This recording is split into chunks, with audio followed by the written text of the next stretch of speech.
A ver, detengámonos un momento a pensar en los límites del dinero. Todos sabemos lo que puede comprar, pero ¿qué hay de lo que no debería poder comprar? Existe una línea que como sociedad simplemente no deberíamos cruzar, sin importar cuánto nos ofrezcan. Y justo esa es la pregunta, una pregunta bastante inquietante que vamos a explorar juntos. Y bueno, para meternos de lleno en estos límites morales, a veces no hay de otra. Hay que ir directo a los escenarios que nos hacen sentir, pues, incómodos, a esas situaciones que de verdad ponen a prueba nuestras convicciones más profundas. Imaginen esto, porque es un caso real y bastante complejo. Una persona, completamente abrumada por las deudas, ve una única salida: vender uno de sus riñones. Encuentra un comprador y ambos están de acuerdo. A primera vista, pues parece un trato voluntario, ¿no? Pero, ¿de verdad es así de simple? ¿O qué tal este otro escenario, uno que cada vez es más común, la gestación subrogada? Una pareja que no puede tener hijos firma un contrato con una mujer que acepta gestar al bebé a cambio de un pago. Y de nuevo, ahí está, el consentimiento de todas las partes. Parecería que el mercado simplemente ofrece una solución donde la biología puso un obstáculo. Y aquí, justo aquí, es donde llegamos al corazón de la defensa del libre mercado. La idea es que si dos adultos, en pleno uso de sus facultades, llegan a un acuerdo, ¿con qué autoridad moral puede meterse el Estado o cualquiera de nosotros? Es un argumento muy poderoso a favor de la libertad, uno que parece pues casi irrefutable. Ok, para entender por qué estas preguntas son tan complicadas, primero tenemos que hacer algo importante: apreciar el poder inmenso y, sí, la lógica moral que hay detrás de los mercados. Porque no son solo mecanismos fríos, son instituciones que tienen una justificación muy sólida. A ver, es muy fácil criticar los mercados, pero antes de eso, hay que entender el poder tan asombroso que tienen. Pensemos en esto un segundo. Son capaces de coordinar a millones de personas que ni se conocen, de asignar recursos escasos con una eficiencia que es francamente increíble. Y ni hablar de cómo desatan olas de innovación que han generado una prosperidad sin precedentes. La verdad, son una de las herramientas sociales más potentes que hemos inventado. Y toda esta defensa tan sólida del mercado se sostiene básicamente en dos grandes pilares filosóficos. Por un lado, tenemos el utilitarismo. Este nos dice que los intercambios voluntarios son buenos, porque al final del día aumentan el bienestar general. Ambas partes salen ganando. Y por el otro lado está el libertarismo, que se enfoca en algo distinto: la libertad.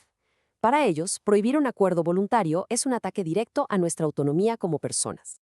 Pero claro, es justo aquí donde esa defensa, que parecía tan sólida, empieza a mostrar sus primeras grietas. Y la clave de todo esto está en una sola palabra: consentimiento. ¿Qué significa realmente? Regresemos un momento al caso del riñón. Cuando el consentimiento nace de la pura y llana desesperación, ¿podemos de verdad llamarlo libre? O sea, ¿qué clase de elección es esa entre vender un pedazo de tu cuerpo o enfrentarte a la ruina total? ¿No es eso, en el fondo, una forma de presión, de coerción impuesta por las circunstancias? Y aquí damos con el punto que lo cambia todo. Porque, a ver, quizá la verdadera injusticia no está en el intercambio en sí, sino en las condiciones de desigualdad tan brutales que lo hacen parecer una opción racional. De repente, el foco del debate se mueve. Ya no se trata solo del acto de vender, sino de toda la estructura social que empuja a la gente a tener que hacerlo. Ok, avancemos un paso más, hacia una objeción que es todavía más profunda, más sutil. Y esta idea sugiere algo bien interesante: que los mercados no solo distribuyen cosas, sino que también cambian su significado. Y a veces, para mal. El argumento es, la verdad, muy sutil, pero tiene muchísima fuerza. Dice que hay ciertas cosas que en el momento en que las tratas como mercancías, se degradan, se corrompen. El simple hecho de ponerles un precio no solo las mueve de un lugar a otro, sino que transforma lo que significan y, en el proceso, destruye su valor original. Pensemos, por ejemplo, en el servicio militar. Si defender a la nación es un deber cívico, algo que nos une como ciudadanos en un sacrificio compartido, ¿qué pasa cuando lo conviertes en un trabajo más, en algo que unos pagan para que otros lo hagan por ellos?